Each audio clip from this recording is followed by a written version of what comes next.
Get ready to embrace debate. First Take starts now.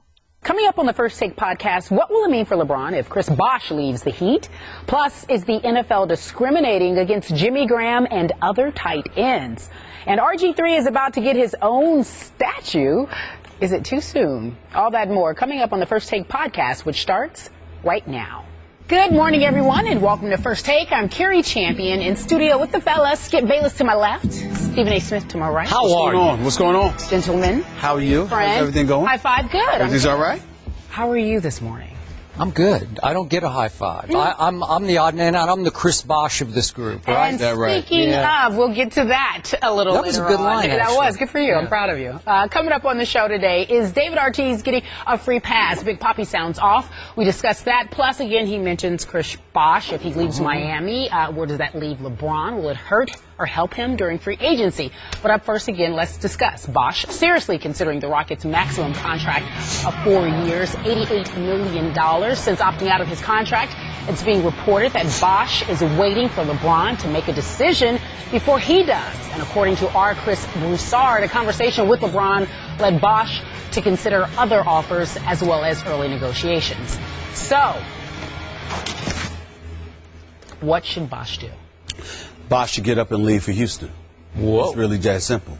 The fact of the matter is that nobody's going to sit here and say that LeBron, quote unquote, wants Bosh to leave, or the Miami Heat want Bosh to leave, or whatever the case may be. The question is, do you want to pay him 4 years and $96 million or $88 million? Do you want to give him that kind of money? Chances are the Miami Heat do not. When you look at the way their offense is run and the kind of things that they do and what they're looking and hopeful of doing, Bosh fits into their plans if indeed he's willing to capitulate to some of the things that they would prefer. And in the end, what it comes down to is that in Miami's system, I'm not talking about his talent. I think that Bosh is a very, very good player. I do not believe he's a superstar, but I do believe he's a very good player. But in the end, is he worth $88 million over the next 4 years after getting $110 million from the Miami Heat? I'm sorry, the answer would be no, in my opinion.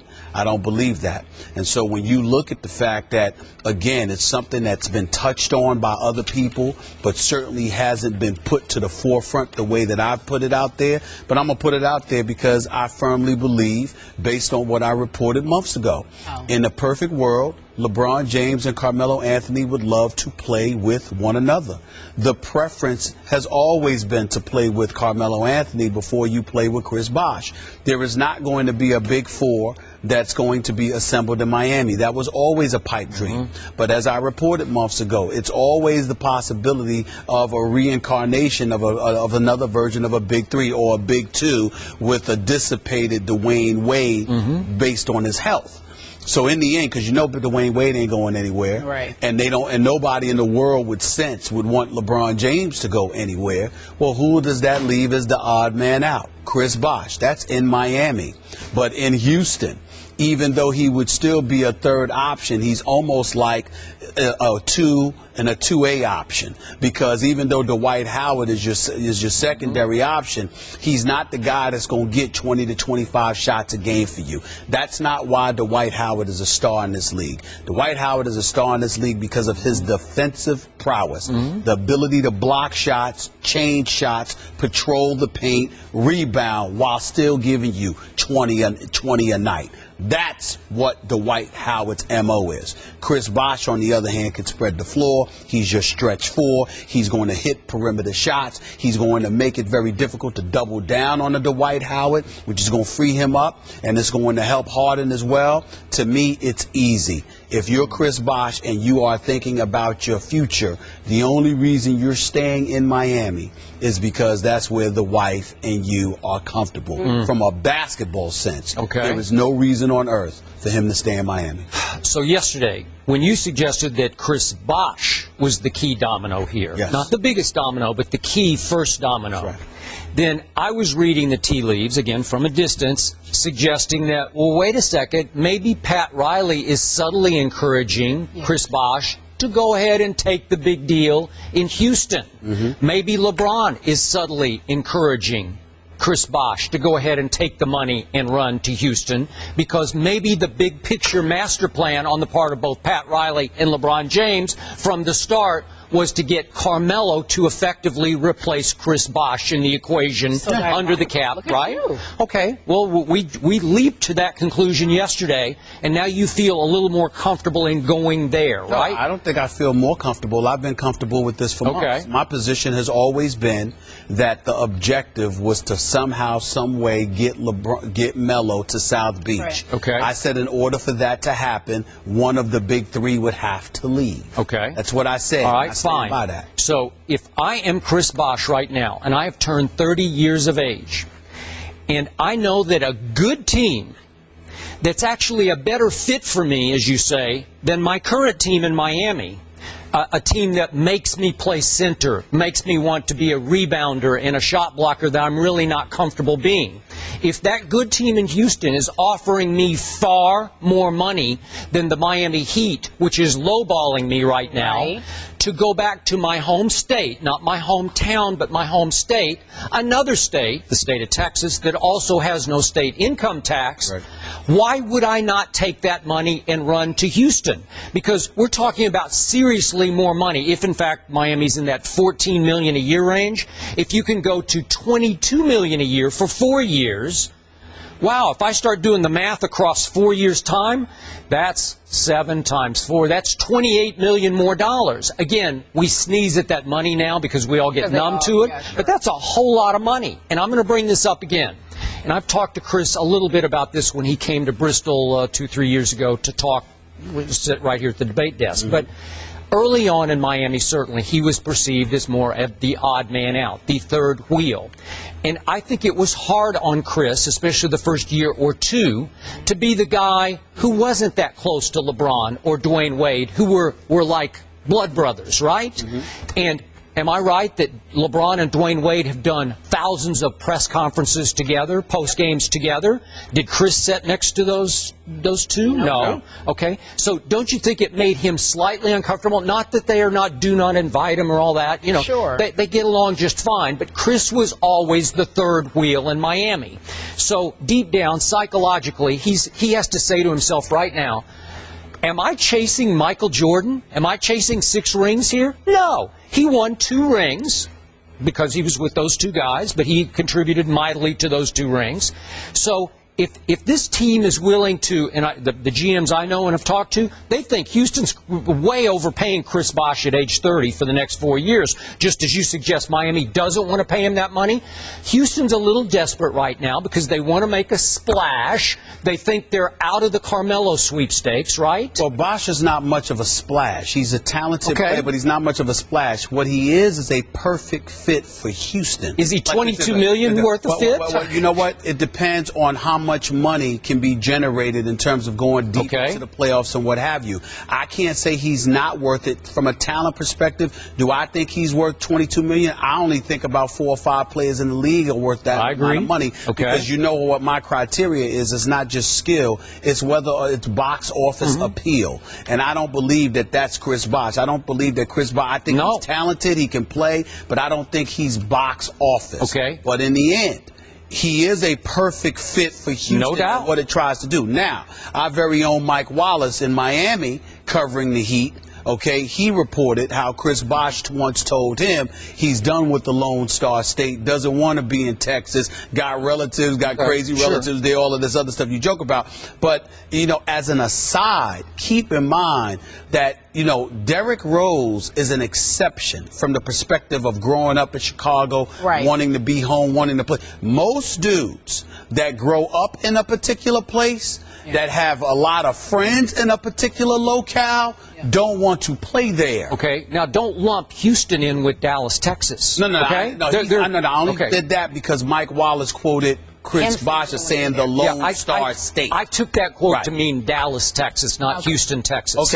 It's a, what is it, a good, you look at it, 7-hour drive, 8-hour drive. You look at it that way. I look at it as Chris Bosh is a highly intelligent man, and he did say the Lone Star State by accident. You understand? He knows exactly what he means. I still think he was referring to Dallas. That's all I'm saying. That's my reading. But the great stat here, when you talk about fit, is Houston was the worst mid-range jump shooting team by far That's right. in the NBA. No question. Chris Bosh was the second best power forward / center. From field goal. The field goal percentage. Not three. From mid-range. That's right. 48.4. That's right. Well, what a beautiful fit that is. Well, what is Chris Bosh? What hangs over his head in Miami?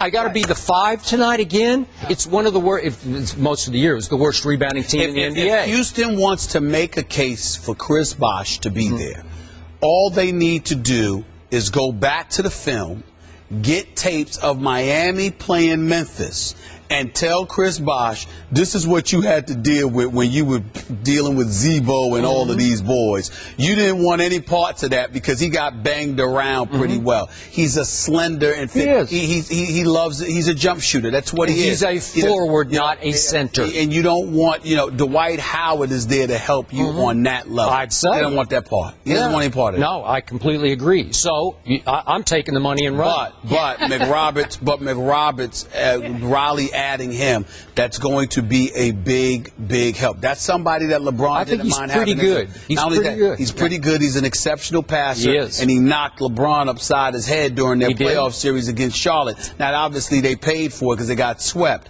But he showed a lot by his unwillingness to back down, willing to be tough. I would agree. And that goes a long way with stars. Yeah. Yesterday, you said that LeBron should take the league minimum. Today, for Bosh, in this situation, take the money and run. Definitely. Well, we all know that. Wait. Who did a McDonald's commercial in Miami yesterday? LeBron did. I think LeBron James did. Wonder how much he got for that commercial. But listen, who knows? Listen, did he get $8-10 million for that? I can assure you, he got a pretty penny. I think he got a pretty penny. But I would say to you that you still should be drug tested for saying that he should take the Why? To take the minimum. No, I swear, I don't know why you say that. That's right. That's crazy.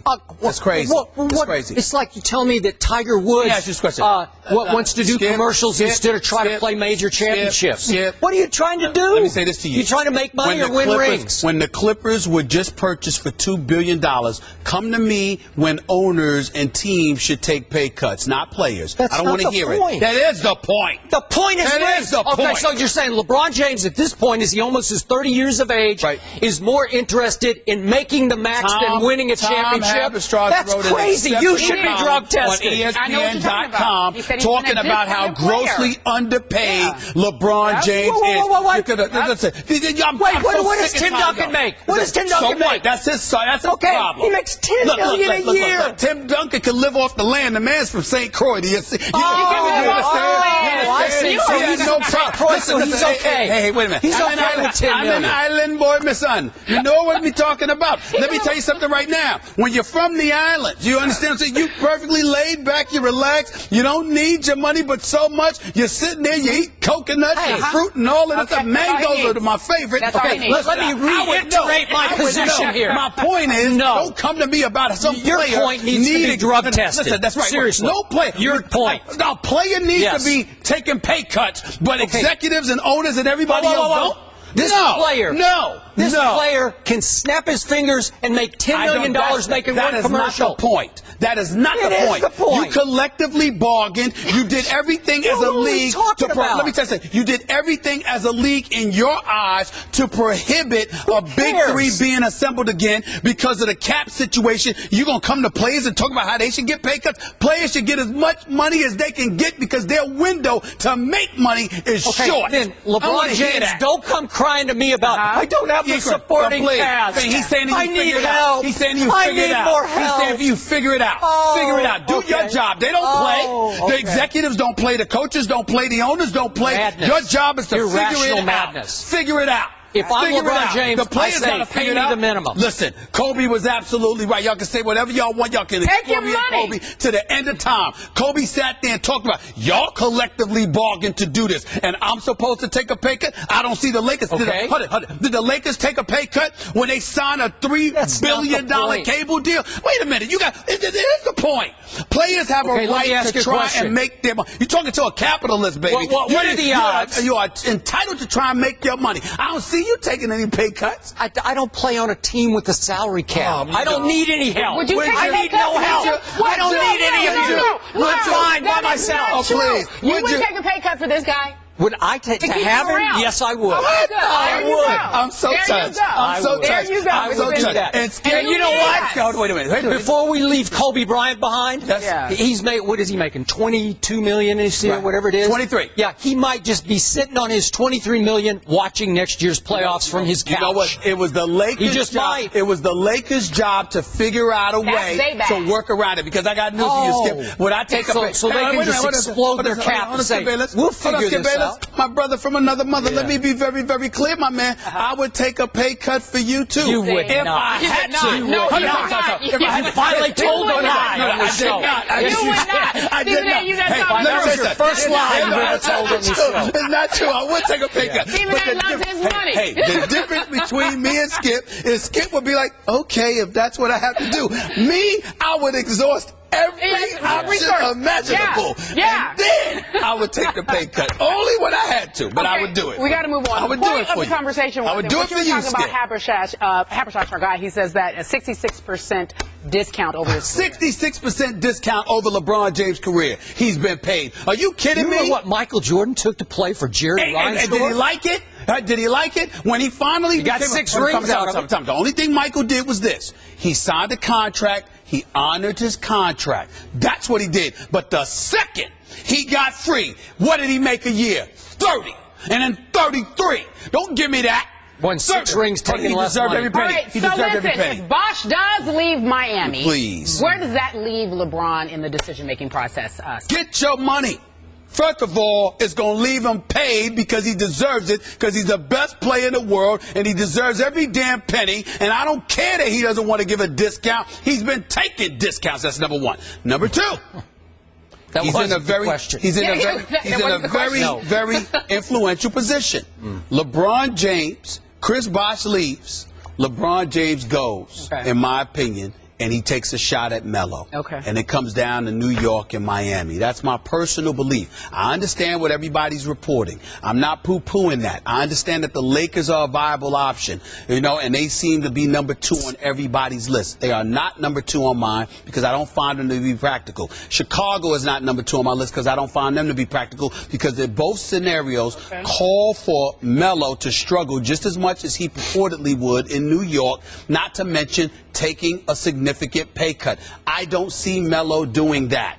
But, listen, if you go to Miami, let's be clear about something here. If Miami becomes an option for Melo, not only is Florida no state income tax, no income tax state, but at the same time, Melo could sign a 4-year deal with an opt-out after 3 years, or he could sign a 3-year deal with an opt-out after 2 and then re-up again. Let me tell you something right now. He doesn't have to lose a dime if he goes to Miami. The only risk is that with New York, you would be guaranteeing yourself that money because you would be signing a 5-year deal in order to get all of that money, whereas with Miami, it would be riskier because you're signing a shorter-term deal, and if something happened to you injury-wise, then you curtail that possibility. But to me, there's only one scenario under which Carmelo Anthony, and by the way, I have said this to people close to him. I have said this to his camp.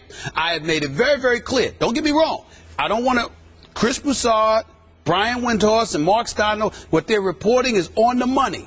I'm not refuting any veracity of what they're saying.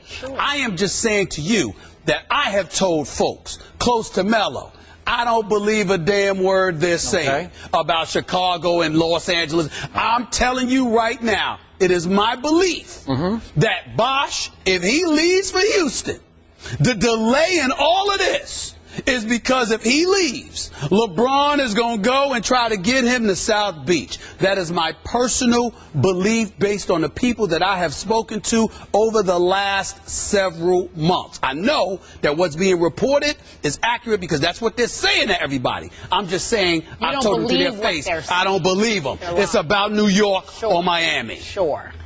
Okay, one of 2 scenarios is happening right under our noses right now, and I'm still not sure which is going on. But either Chris Bosh is actually holding LeBron hostage. That's effectively what you're saying is, if they're all waiting on what Chris Bosh is going to do, then LeBron's future dangles by the thread from which he's attached to Chris Bosh, right? Because if he has no control over what Chris Bosh decides, if LeBron is actually thinking all along, hey, I'm going back to Miami, I'm just going to stay in Miami, I want to go through the motions of this, I like all the attention, but I really want to go back with my guy D-Wade, and CB's coming back, Chris Bosh is coming back, and we're going to retool with McRoberts and Danny Granger, and we're going to be okay. If that's going on, then they're just waiting for Chris Bosh to decide between money or lowball contract to stay in Miami, right? I have to believe there's a master plan in place, a bigger master plan via Pat Riley and LeBron James, two of the smartest people in the sport of professional basketball. Neither does anything on a whim, neither is knee-jerk. They have to have had a master plan by which they knew from the start that Chris Bosh was going to get a max deal to go to Houston. And their master plan all along, from the start, months back, was Carmelo. That this was known, this was completely under the radar, it is unreported, but it has to be. That's the only way out of this. Because if it's not that plan, if Carmelo has already decided to stay with Phil in New York, that would mean that LeBron could be left hanging in Miami. He could be forced by default to take the Cleveland offer, right? Here's the deal. Whether it's a young Cleveland squad that obviously elevates exponentially with the arrival of a LeBron James, or a return to Miami with Bosh and the team intact, right? You haven't fallen off the map. You're still a contender. It's just that you're not the favorite. You see what I'm saying? So that's the scenario that's the worst case scenario LeBron is facing. Right. So with Bosh having Houston dangled in front of his face, understand that it's not like, oh my Lord, please get the hell out of here. I don't want to play with you any longer. It's that if Bosh stays, what you're saying is, well, what we were is who we'll be. Yeah. With the addition of McRoberts and Danny Granger. The bottom line is we're relatively the same team. Yeah, I would agree. And that's a decision that LeBron has to make. But the point about watching what Bosh does is because, again, it's the master plan. And the mistake that a guy like Rich Paul, Rich Paul, the guy that represents LeBron, everybody talk about, this guy, he's LeBron's agent. Let me tell you something about Rich Paul. Smart as hell. Smart dude. It's a mistake to underestimate his level of intelligence. That whole crew is smart. Their whole crew, Maverick, Randy, they're not dumb. No. Okay? And LeBron is nothing short of brilliant. The man does not make haphazard decisions. Yeah. He is all about business. Everything that is going on are scenarios they anticipated. They could sit there and talk until the cows come home, don't answer their phone, don't return texts, or talk to whoever they want to, or be quiet one week, talk the next day. Get over it. Let me tell you something. They know what they're doing. Okay. And anyone who believes that LeBron is up in the wind and doesn't know whether he's coming or going, you do not know LeBron James. Every scenario that has unfolded is a scenario he saw coming. This is how smart this dude is. Okay. He knows exactly what he's doing, and so does Melo. Okay. Now, allow me to reiterate my position on LeBron and Cleveland that I said yesterday, and I feel more strongly than I did 24 hours ago about what I believe. I don't believe there's any way, shape, or form that LeBron James would choose to go back to the Cleveland Cavaliers as they are, unless there's some big deal in place that I have not foreseen here. I know there's been speculation about a Kevin Love deal, but that roster, and we're going to talk about this later in the show, as is, it's too young and too green for him to walk in there as is next year and say, yeah, I'm good with this. I don't like it for him, and I don't think he likes it for him, because suddenly he would be the lone superstar again. Okay. He would have to carry the whole show. Right. I don't think he would choose to do that, choose that kind of pressure. I somewhat disagree with you in this respect.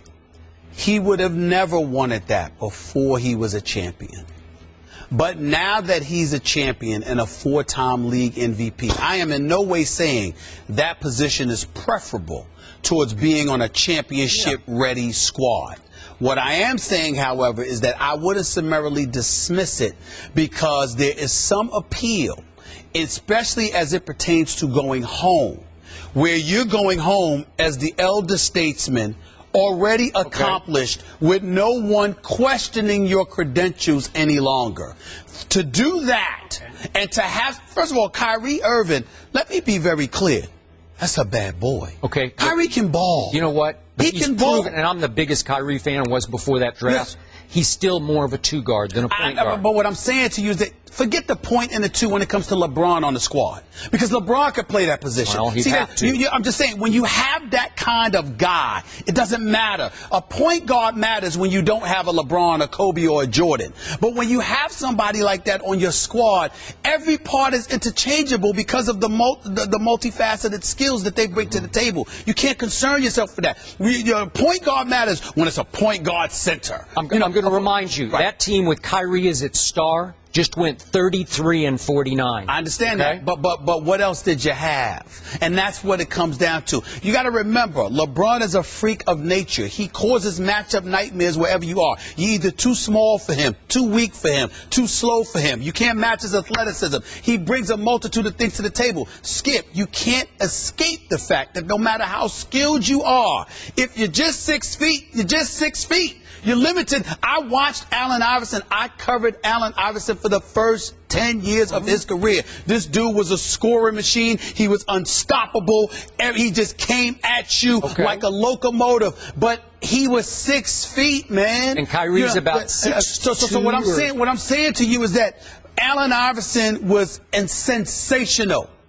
But then he ran into Kobe and Shaq. Yeah. What do you want him to do? Yeah. You know what I'm saying? What do you want him to do? It's not. At some point, it's not about that. It's physicality. So would matters. the freak of nature suddenly turn this Cleveland roster into a championship team? I believe that if LeBron James, and I'm not saying he's going to Cleveland, I believe that if LeBron James went to this Cleveland squad, tell me a team in the East that definitively is better than Cleveland.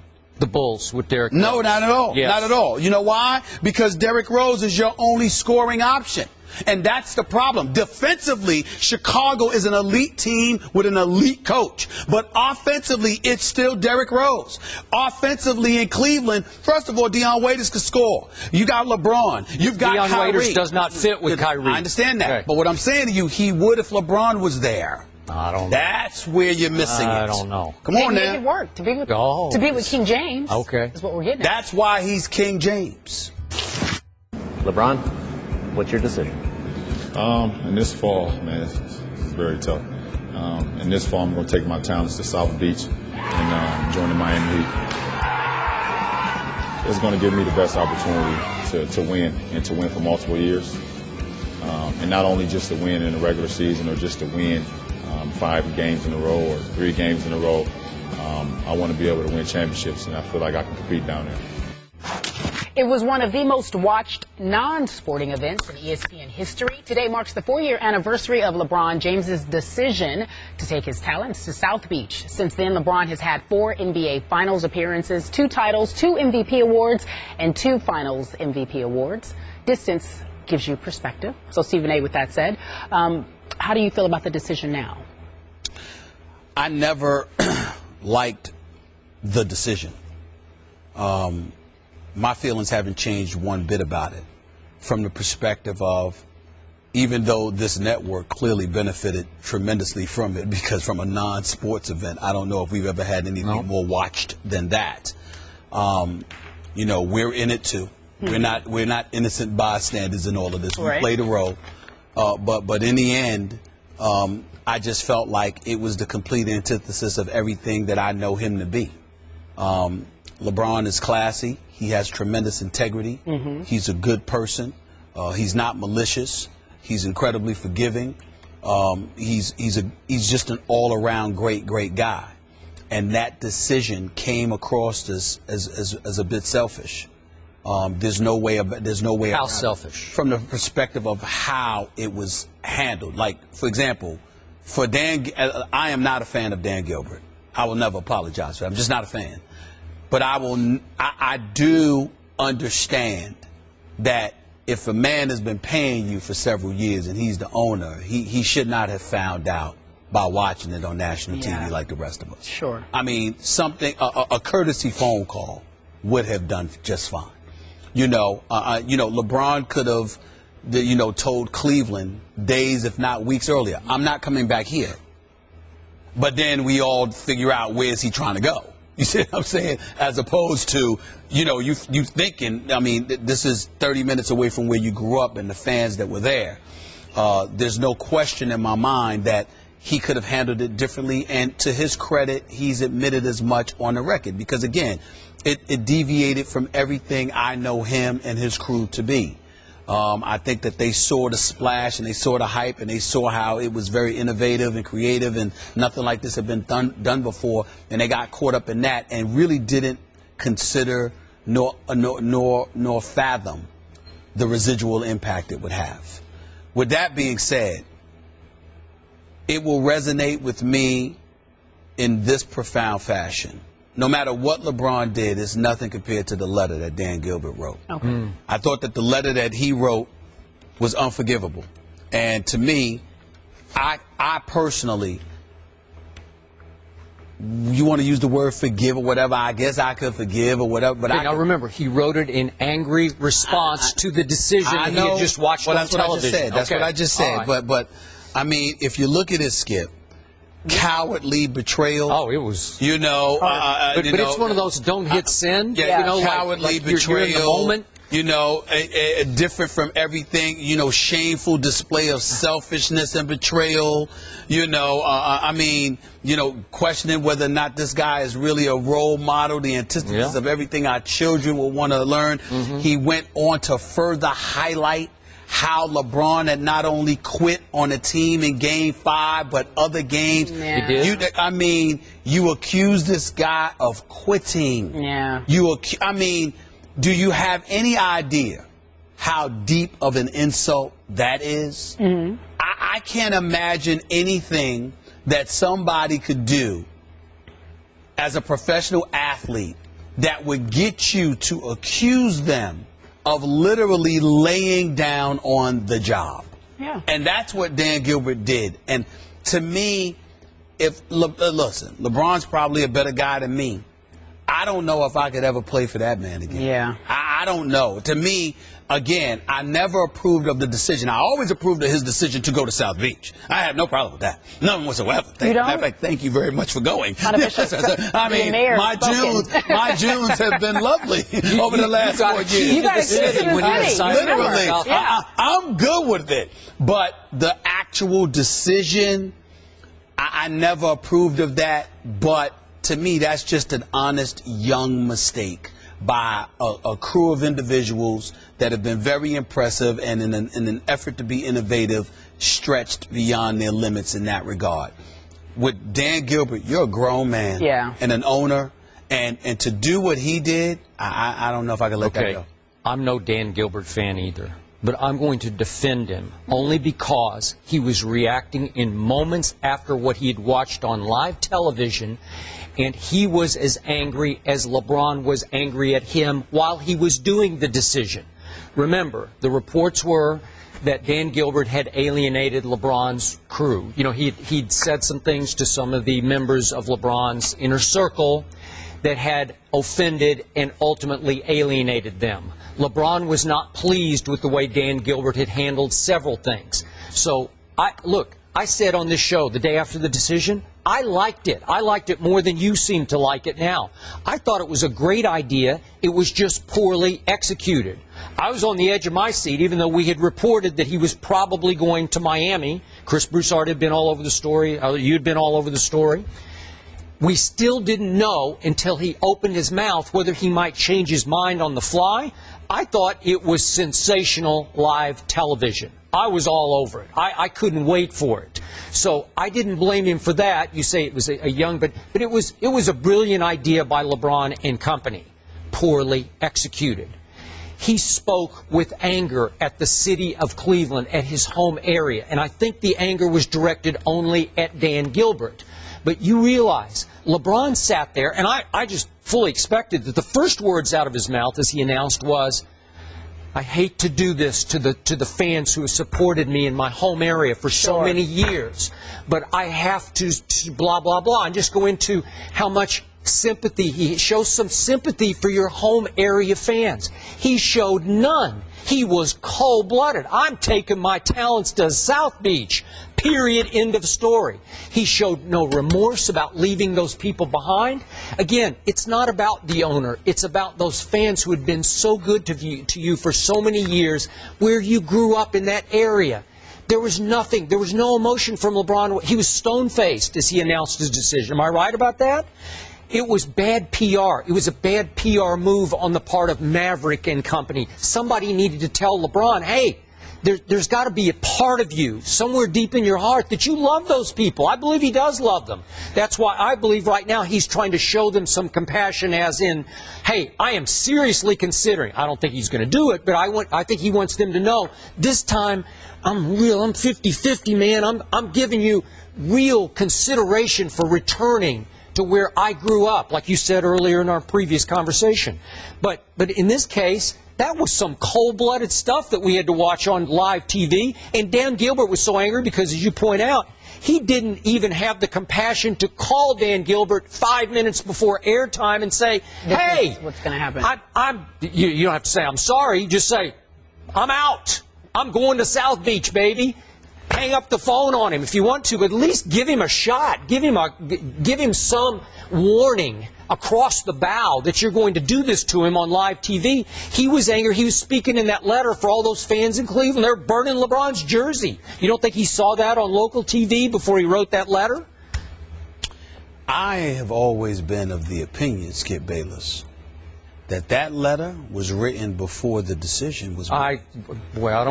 That's a strong statement. I'm sorry. I thought this was first take. Okay. Did you hear me stutter? Then back off. I'll say it again. I have always been of the opinion, and last time I checked, this is America, and damn it, I'm entitled to one.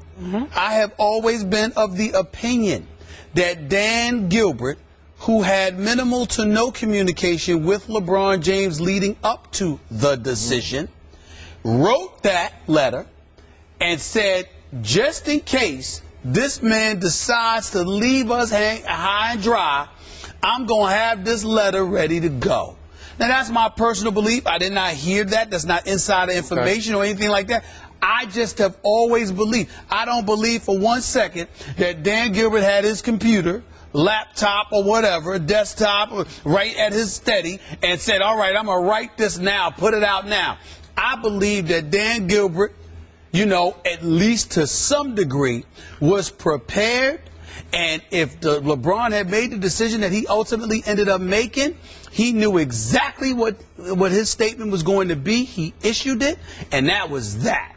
I think that the PR department of the Cleveland Cavaliers might have got it at that second. Right. But I don't believe for 1 second that Dan Gilbert wrote that within the hour that LeBron James announced. So he was going to you're South just saying that their relationship had crumbled in the previous month or so. Listen, they didn't have the greatest relationship. Yeah, he built the practice facility and he did some things for him, but at the same time, there were other things that was going on within the Cleveland Cavaliers organization that I'm not going to touch on that made LeBron feel like, he was on the outside looking in, and that he didn't have the support that he deserved to have. And that also led to him ultimately leaving as well. But in the end, what it comes down to is that. And everything else you're saying, I get where you're coming from.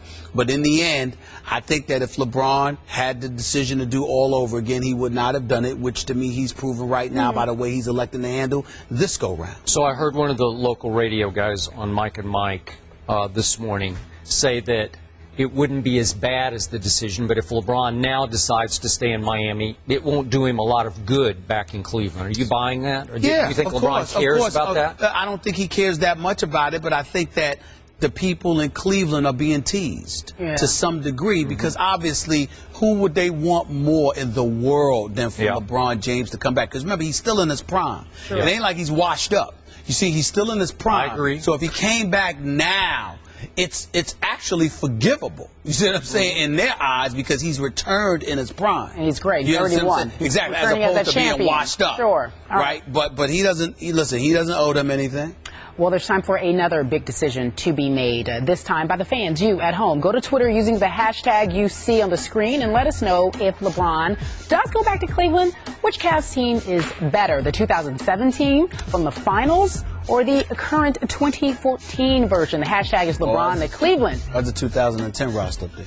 Was it 2010? That was 2010 up there. Well, we have the wrong we'll roster. do that one, too. We'll do that. We'll talk about that, but it'll be 2007. We will talk about 2010. Everyone in the graphics, they're mad at you now, Stephen A. Oh, well, get over it. Coming up next. Certainly replay when I make mistakes. You're right Put it about all that. on there. Let's re-air it. You're right. Let's rerun that. Yeah, run that. Put that 2010 up roster again. See, you did it. That's what you did, graphics. Go ahead.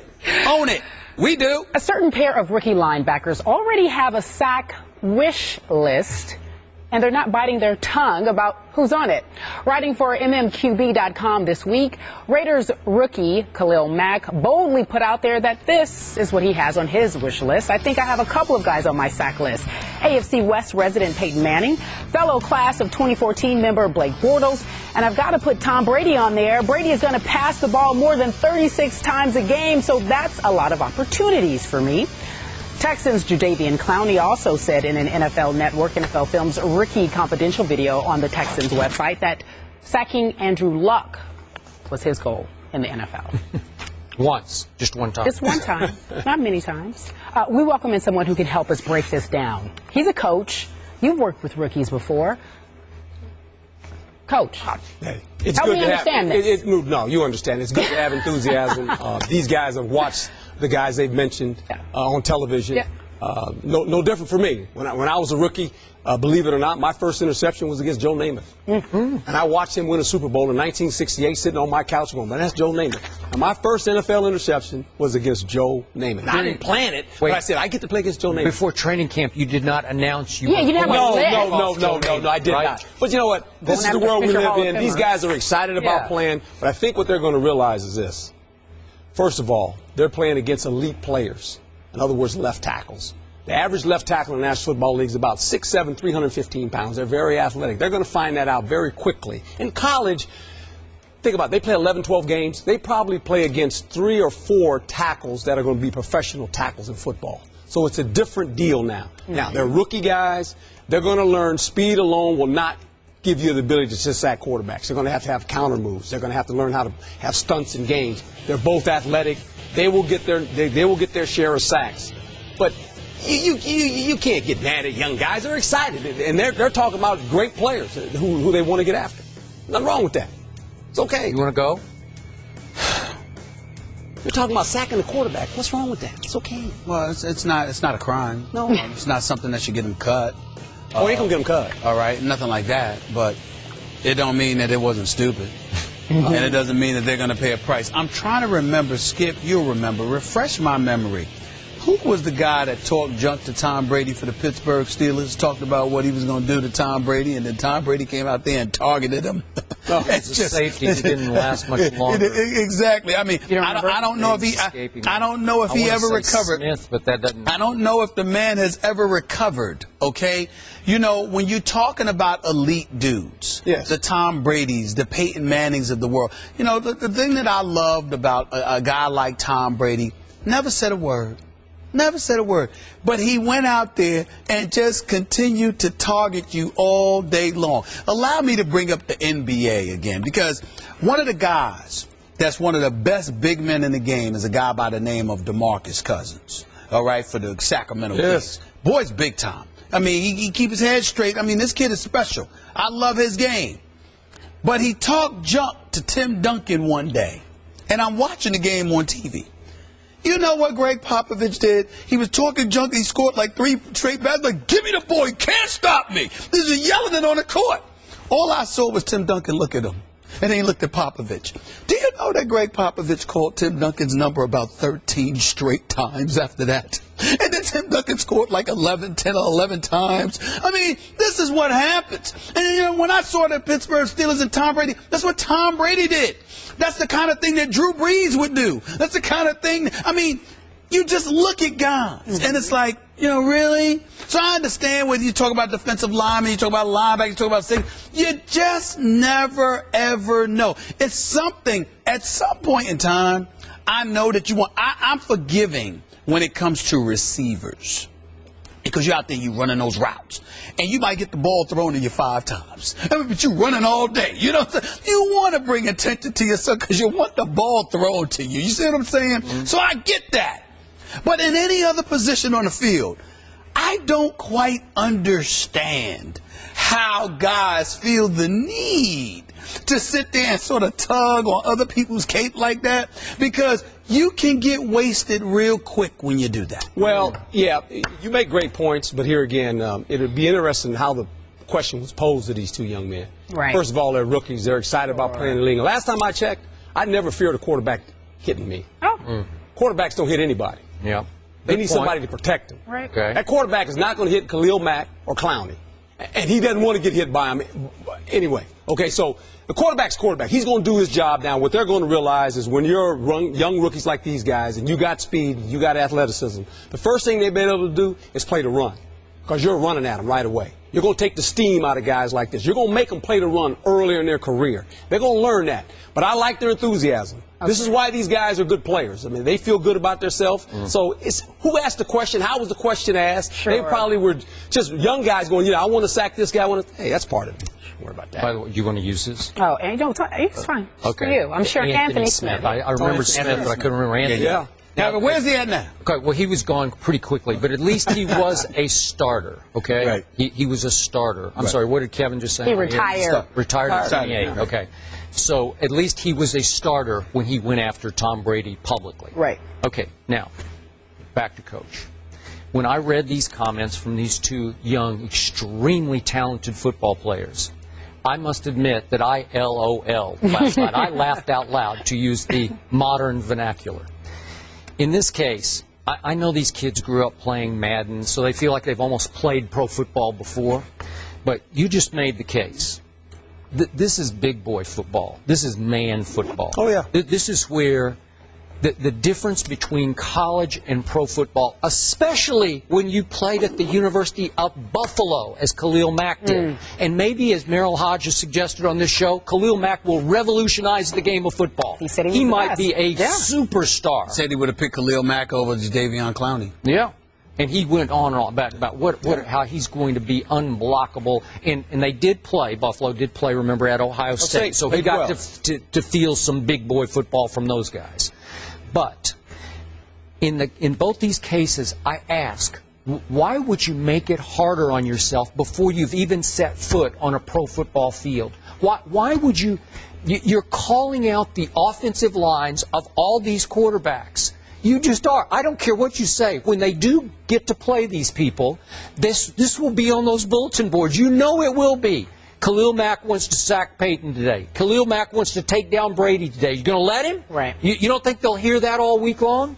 Well, he's going to have a little harder time than he would have to get to the quarterback, even though the quarterback can't get to him. And why you put Blake Bortles on there, except Blake went above him in the draft, so I guess he wants to get even. So, okay, I'll give you that one. But then I have no idea what you make a good case. Like what was the question asked to Clowney? Yeah. I want to sack Andrew Luck one time because he's our division rival. One time? Why wouldn't you want to sack him? If you're going to say it, I want to sack him 5 times. I don't know. What are you talking about one time? Look, all I know is this. I came in the league as a rookie, started as a rookie. And I knew the first day that I lined up, guess what? And I didn't say anything. Roger Staubach, okay? Those guys, Joe Theismann, they're throwing the ball at me. They are. They're coming at me because I'm a rookie. They were definitely coming after you. They're coming at me. Yes. Okay, these rookies understand when they line up, they're coming at you. Regardless if you can sit there quiet as a church mouse and say nothing. They're still coming after you. So it really doesn't matter when you say we're going to upset these guys. You're the rookie. We're coming after you, son. That's part of the deal. That's the history of the National Football League. I don't look at it that simple. And here's why, Coach. Why? And obviously, what I'm about to bring up is on a collegiate level, not the professional level, so I do understand that there's a distinct difference. But I remember the hit that Jadeveon Clowney put on that dude from Michigan. Yes. I remember the hype that followed. Yes. Ad nauseum, especially on this network. Couldn't stop showing the footage. I think he won an ESPY for the hit. He did. I remember correctly. Wait, who did he hit? Vincent? Yes. Is it Vincent Smith? See, we got to remember our Smiths here. Yeah, I know that Smith's getting hit. I get it. But here's the deal.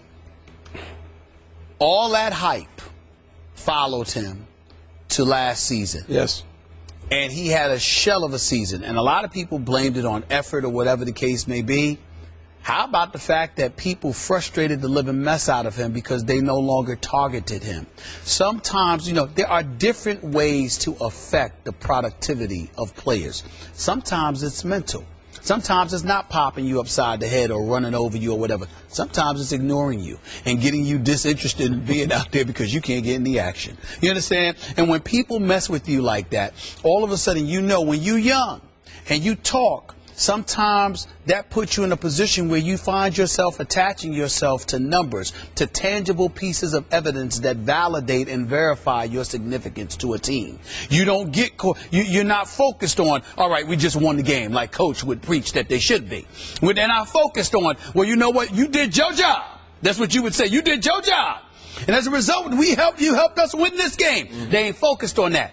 They want tangible pieces of evidence, sacks, tackles, etc. What exactly is it that you did?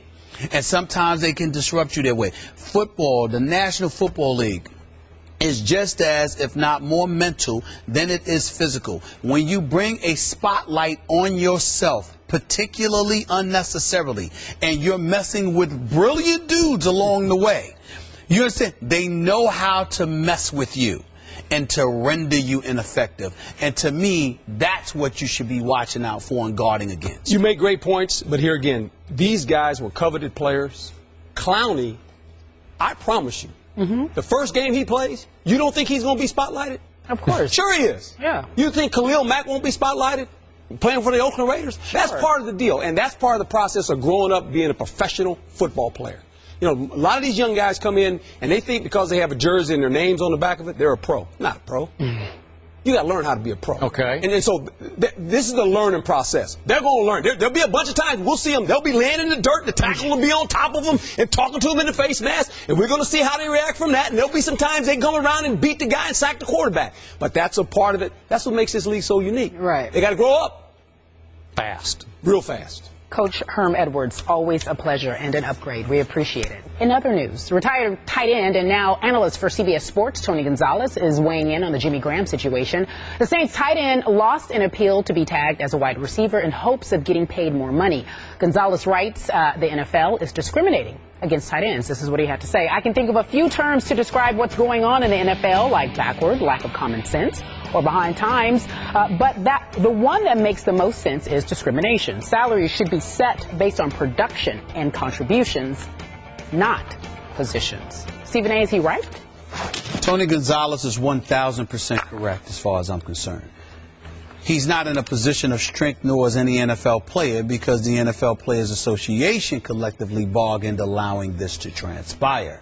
And they have to deal with this until the expiration of that collective bargaining agreement reaches its point. But there is no question that he is absolutely right. And I think the word discrimination is entirely appropriate, because the bottom line is very, very simple. You're allocating X number of dollars to a tight end. Yeah. That's what you're doing. I mean, Jimmy Graham led the team in receptions last year, had 86 receptions. Over the last 3 seasons, had 99, 85, and 86 receptions, respectively.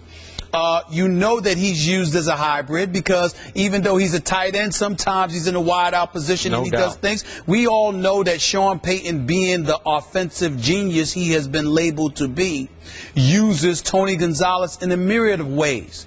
And for it to be allowed that he be labeled a tight end just for the team to save money, I think is incredibly egregious. And I think it's appropriate that not only that it's labeled discrimination, but labeled discrimination by a future surefire first ballot, future Hall of Famer in tight end Tony Gonzalez, who's about to be in TV. I don't want to hear all of this nonsense. He's getting dismissed because he's about to be doing what we do as a commentator. No.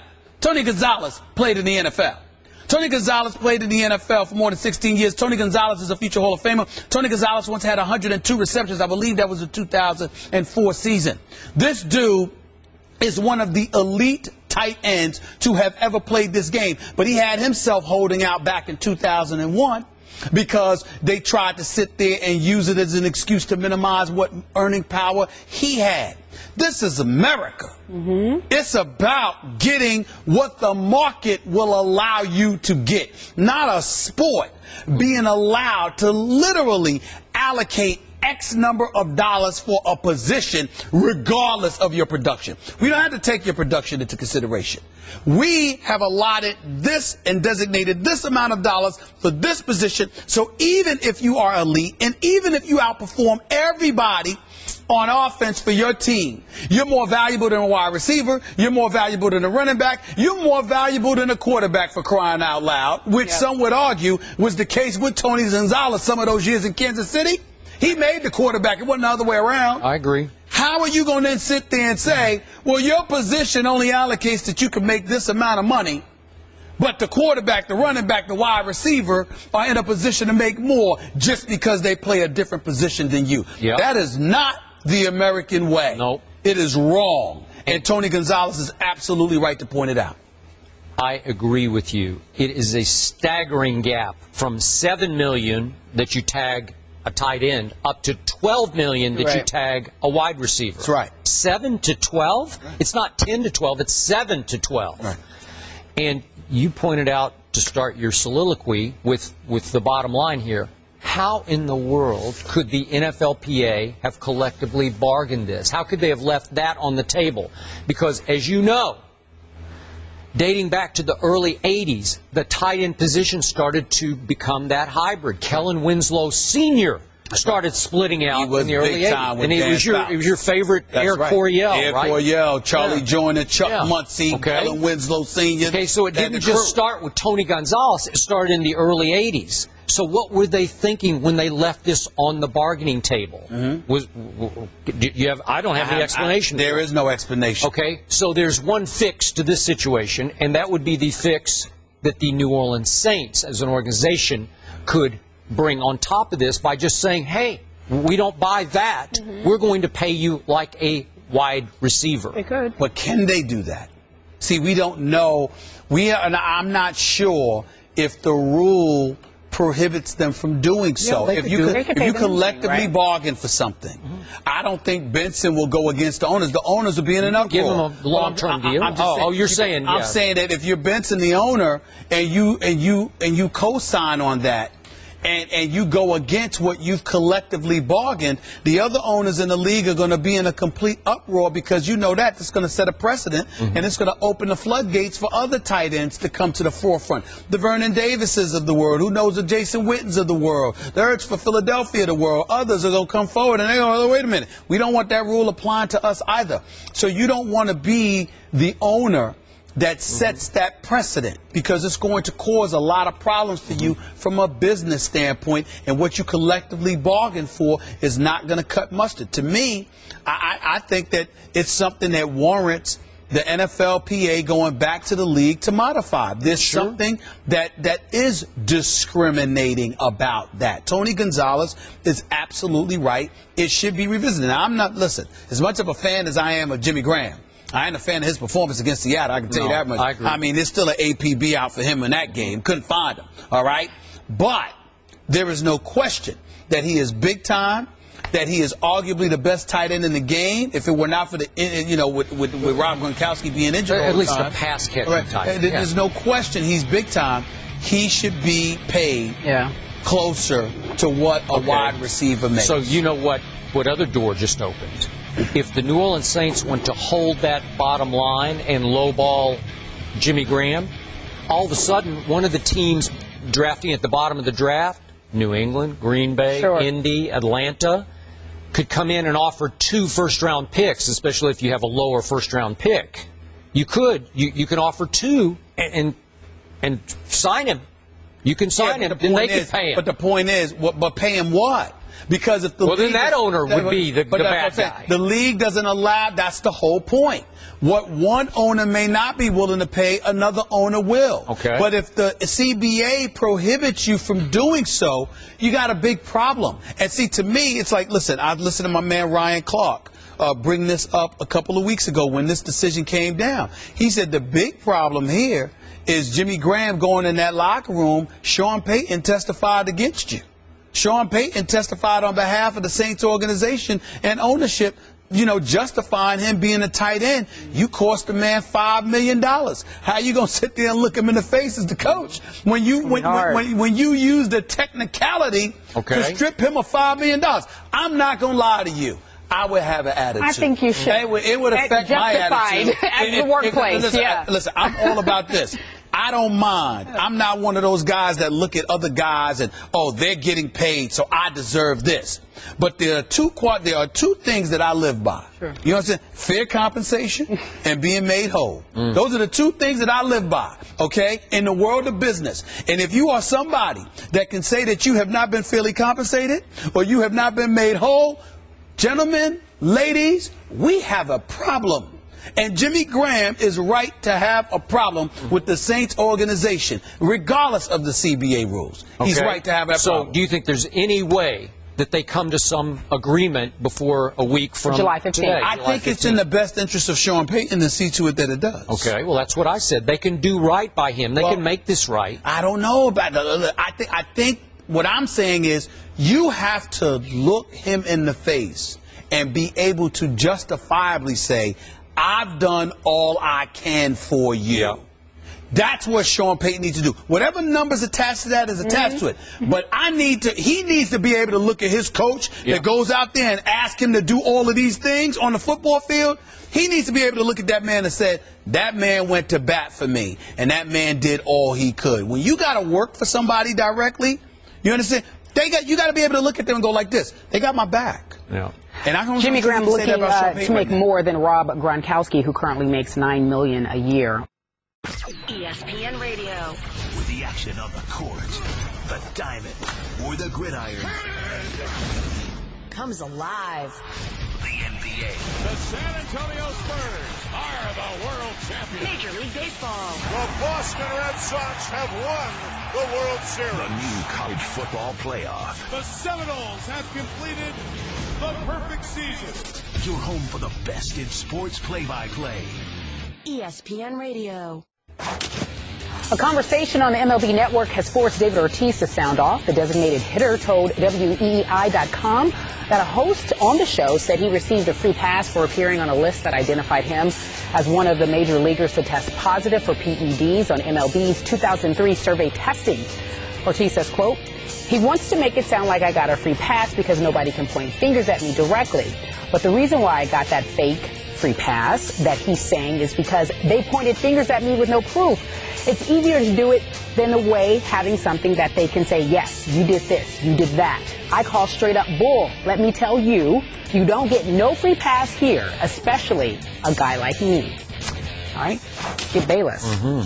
Let's deal with the situation. Your reaction. Stephen A. Smith, as is sometimes, if not often the case with David Ortiz, I'm not sure what his point is.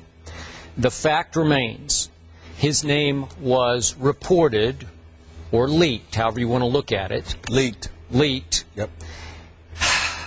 As part of a 2003 list of Major League Baseball players who had tested positive for PEDs.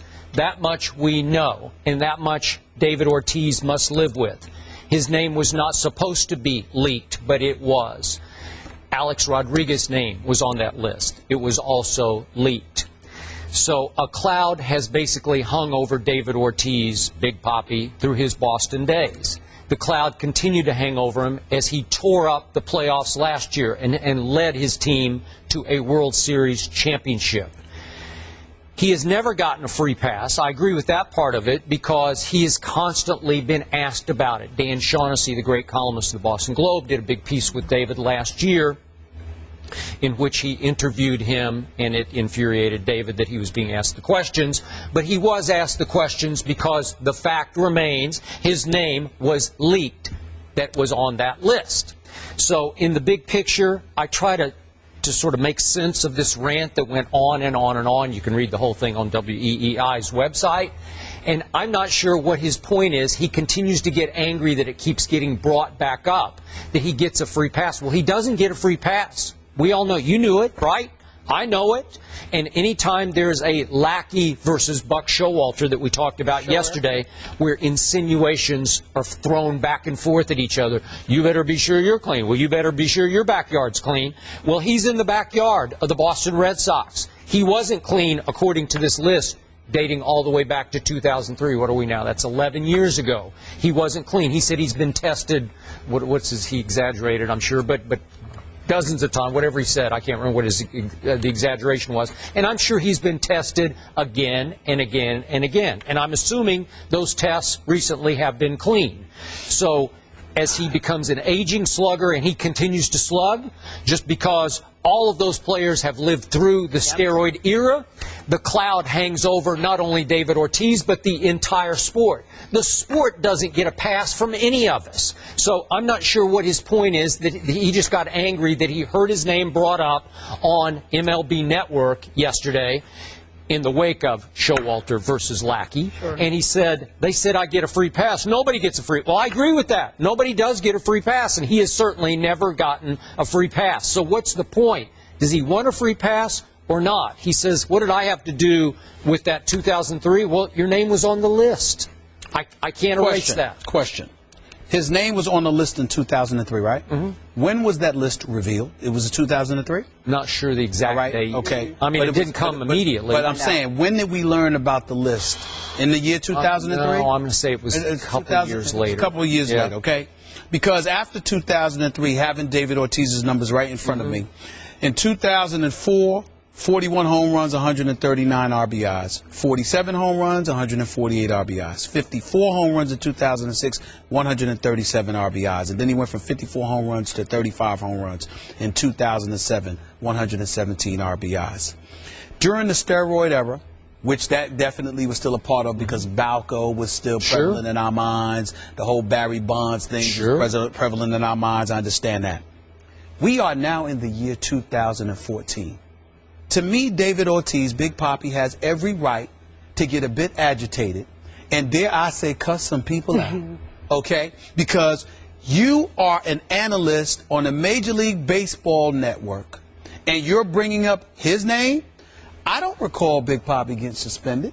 He ain't the one banned for the year for Major League Baseball. He didn't storm out of the commissioner's office. He didn't sit there and lie like that sleaze, Ryan Braun, trying to sit there and have I thought you were going to say A-Rod. Well, A-Rod is desperate. He's never been considered authentic. He's always been a perpetual phony in a lot of people's eyes. It is what it is. Ryan Braun took it to another level because I never recalled A-Rod trying to get some poor urine sample of fire. The names weren't leaked until 09. Okay, so the names were in 09. Yeah. But what I'm saying to you is that I don't recall A-Rod doing something like that. I recall that being that pathetic individual known as Ryan Braun trying to get some poor urine sample fired. Okay. Yeah. Big Papi wasn't suspended. Over the last several years, I'm watching these numbers skip home run wise, 23, 28, 32, 29, 23, 30. And already he has 19 with 55 RBIs, batting 259. There's nothing that he's doing that it's productive. He was big time in the postseason. I mean, it was one of the great postseasons in history. It was one of the great postseasons in history. Yeah. We've seen that happen before, but his seasons have been relatively consistent. And so he, to me, has every right to stand up and to be frustrated because, number one, the list was never supposed to get out. So they violated all the players when they talked about confidentiality. They lied through their stinking teeth, which is why you can't blame the players for not trusting anything they say. But then on top of it all, even in the aftermath of that, he addressed it. He's gone out there. He's performed. He hasn't tested positive at all. True. At all. And it is 2014. And not only does his name come up, but it doesn't come up from Skip Bayless or myself, who have both been reporters for over 20 years or somebody like that. It comes up from contemporaries, colleagues. How come you ain't mentioning other people's names? How come Ryan Braun didn't come out of the mouth of that analyst? How come A-Rod didn't come out of the mouth of that analyst? Why would you go from that to David Ortiz? Wait, it was in the wake of Lackey versus Buck Showalter, and it's like you better be sure your backyard's clean. I understand that, and you better be sure your backyard's clean, but we've got evidence of those who have recently been dirty. Okay. It hasn't been Big Papi. So if I'm a baseball guy, if I'm a guy with a baseball background, protocol, professional, professional courtesy, all of that stuff comes into play from the perspective of, damn, the guy hasn't tested positive. He's just playing. Big Papi's name hasn't been associated with PEDs for years. Okay. Now, even though he might get upset with Dan Shaughnessy and all that, forget all that. That's a reporter who writes in Boston, who's come to you to talk about that. I got no problem with that. That man's doing his job. But when you talk about my very own contemporaries in the business who happens to be on a network that represents our brand, which is Major League Baseball, why is my name coming up? I haven't done anything. I haven't tested positive. I'm balling. Not only that, I'm a World Series champion. I performed, and you bringing my name up now? I'm going to have a problem with that. How are we interpreting this? Because remember, he was upset about people saying he's getting a free pass, and he's saying I never got a free pass. But he's right about that. Okay, I agree. He's right about it. But the point that I'm trying to make to you is that he's saying I've never. You're trying to give the impression that somehow, some way, he's gotten over, and he's saying no, I haven't. I agree. That's what I'm saying. But the point is, bringing it up as if he's got a free pass, you are tacitly, at the very least, implying that he shouldn't have. Okay, so what does a free pass mean? We have two issues here.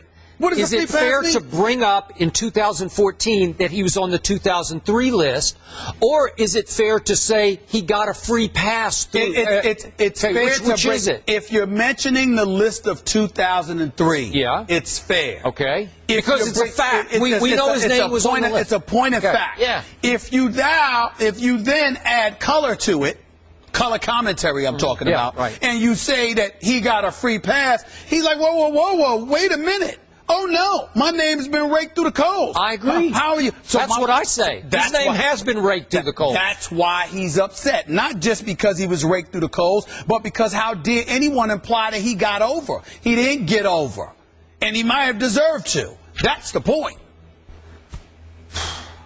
Yeah, the problem is that we know that once upon a time, even though it was 11 years ago, he did use PEDs. Okay, so he has a history, right?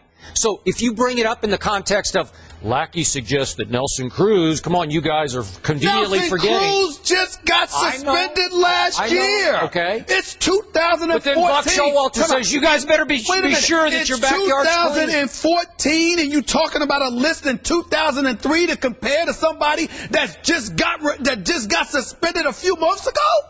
Come on, y'all. Who remembers what they were doing in 2003? I do. Yeah, you would. You do. I mean, come on now. It doesn't even compare. Diet Mountain Dew. It doesn't even compare. We had a debate yesterday. We had a debate yesterday that Nelson Cruz, I said he shouldn't be in the All-Star game this year. And the All-Star game, the Midsummer Classic, it's a celebration of players in the sport. Right. How can you celebrate him when he just got suspended? That's my position. I don't have that problem with somebody that's been accused in 2003. My hairline was about 5 inches closer. No. I mean, really? Come on. Yes, it was. Oh, I think so. I think so. Okay. No. I think so. You don't think so? 5 inches? You knew him in 2003. Maybe so. Maybe so. I did. Hey, listen, I think I'm aging gracefully, so I don't have that hiccup. I agree. I'm just saying. I agree. You know? Well, thank you. We remember the decision, but we also remember LeBron leading a 2007 Cavs team to the NBA Finals. LeBron and the Cavs were swept by the Spurs, but they lost only one game by double digits and came very close in the final 2 games of the series. LeBron had some help from Drew Gooden and Daniel Gibson. So we asked you this question earlier, and we wanted you to weigh in. Which team would be better, the 2007 Cavs team or the 2014? You all have said 2014, 56%. So they know what they're talking about? They do? Skip, the question is for you. You start first. They don't know what they're talking about. Oh, boy, I knew you were going to say that. Will LeBron be better returning to that team or the 2007 team?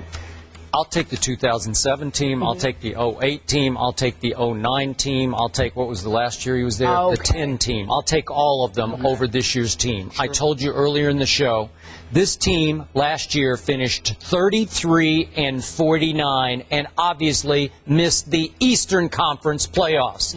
This team has a star. I'm not going to go superstar for Kyrie, and I was a big fan of his before that draft. I said he was well worth the #1 overall pick. But he has turned out to be somewhat of a ball-hogging two-guard as opposed to a point guard. He averaged 20 and 6 assists. Not bad on the assists, but not great. LeBron averaged last year 6.3 assists, and the year before 7.3 assists. So LeBron obviously is effectively a better point guard than Kyrie Irving is. Then I look at Dion Waiters you brought up. They clash. He and Kyrie, they're do not invite him. They don't play well together. Tristan Thompson's a nice player. He's a decent NBA player, but please don't tell me he's a good NBA player because I ain't seeing that yet. Verjao, who brought so much just raw energy and skill to those teams that we just talked about, is now 31 and does not play with that electric energy he used to. Anthony Bennett, I can't say bust, but he's a question mark at best. I'm not sure what he is. And Andrew Wiggins, I told you before the draft, I have no idea why Cleveland took him #1 overall unless there's some master plan in Cleveland in place that they're going to trade him for Kevin Love. I can't see it because, to me, Andrew Wiggins is a tremendous young athlete. I'm not sure how good a basketball player he is or will ever be. I'm just not sure about that. He can defend, but can he play basketball? So that's your group. Really? So you tell me this freak of nature, LeBron James, is going to join that and turn it into an immediate best team in the Eastern Conference? I don't think LeBron believes that in his heart of hearts. And as you pointed out about that NBA Finals, if we go back to 07, in San Antonio, LeBron's team lost by 9-11. Not terrible, not like what we just witnessed. And in Cleveland, lost by 3-1. They did get swept, but they were far more competitive in those 4 games against a San Antonio Big Three that was 7 years younger then. 7 years younger. This team, led by the freak of nature LeBron, just lost to the Spurs by a record NBA Finals margin. That's incomprehensible to me, a record margin. And then without going into gory detail, even if we just go back to your 07 team that you brought up, Verjao and Ilgauskas were very good rebounders and skilled offensive players. Verjao 7-7, Ilgauskas 12-8. That team was second in the NBA in rebounding. The next year's team tied for first overall in NBA rebounding. Drew Gooden and Larry Hughes were really good NBA players, better than Tristan Thompson is right now. Drew Gooden's still in the league and contributing to the Wizards. Larry Hughes averaged 15 and 4 assists for that team. That was pretty good. Larry Hughes had talent. He had some mental and emotional problems, but he had talent. Daniel Gibson, Boobie Gibson, shot 42% from 3 that year, and our friend Damon Jones shot 39% from 3. So you had 2 snipers, and you had a Sasha Pavlovic who could defend and was a rugged, tough inside player for them, who at about 6'5" or 6'6", caused problems for people. I like this team's mental and physical toughness. It's veteranness more than I like what you have now in Cleveland. I'm sorry that people are overhyping maybe Andrew Wiggins. Damon was defending himself before he came on the show. Well, he got after Stephen A. and he said, you always underestimate our talent that year. Damon's my man. I've known him for years, and I've always told him the same thing. That particular season you're talking about, he averaged 6 points a game. Don't give me Damon Jones. Love him to death. Made some big shots for that team. I understand he made some big shots. He also had limited playing time. Didn't even average 20 minutes a game. Let's put it in perspective. And I like him. Again, that's my man. I ain't trying to disrespect him, but we're going to be real about this. Let's call it what it is. This team in 2007, they were bigger. They were tougher. Basketball is a matchup. Stop bringing up the Spurs. The Spurs can dominate most teams. They're loaded. They go 10 deep. You had the genius of Greg Popovich making sure not a single starter averaged 30 minutes a night. So they were fresh for the postseason. But they were playing the freak of nature. No, but what I'm trying to say, well, it's one man. You go that. Okay, well, but in the A block today, you were telling me how that one man can just turn teams into contenders like that. Yes, team into contenders, but not a champion. You need help. Michael Jordan proved you need help. Bill Russell proved you need help. Kareem Abdul-Jabbar needed help. Magic needed help. Isaiah needed help. Bird needed help. What, LeBron James not supposed to need help? Stop the nonsense. You're just trying to be a contrarian. Just listen up. The point that I'm trying to make. Being honest is what I'm being. I'm trying to break it down to you. The fact of the matter is that when you look at Cleveland, they were bigger. They were definitely tough-minded. Defense was their signature. Mike Brown was their coach. We understand that. But don't give me Larry Hughes. Larry Hughes was a decent player, was challenged from the perimeter, but they didn't call him L Boogie for nothing. He can boogie down on you and get to the hole and do what he could do. Eric Snow was a defensive guy. Offensively, that wasn't his thing. Kyrie Irving and Dion Waiters, to me, are a better option than Damon Jones, Eric Snow, and who did we just mention? Larry Hughes. So that's just how I feel about it. That's number one. Number two, you look at it from LeBron and what he would bring to the table. Anderson Varejao is still on this on this roster. You're thinking about age or attrition. You know what I'm thinking about Anderson Varejao? He doesn't have LeBron.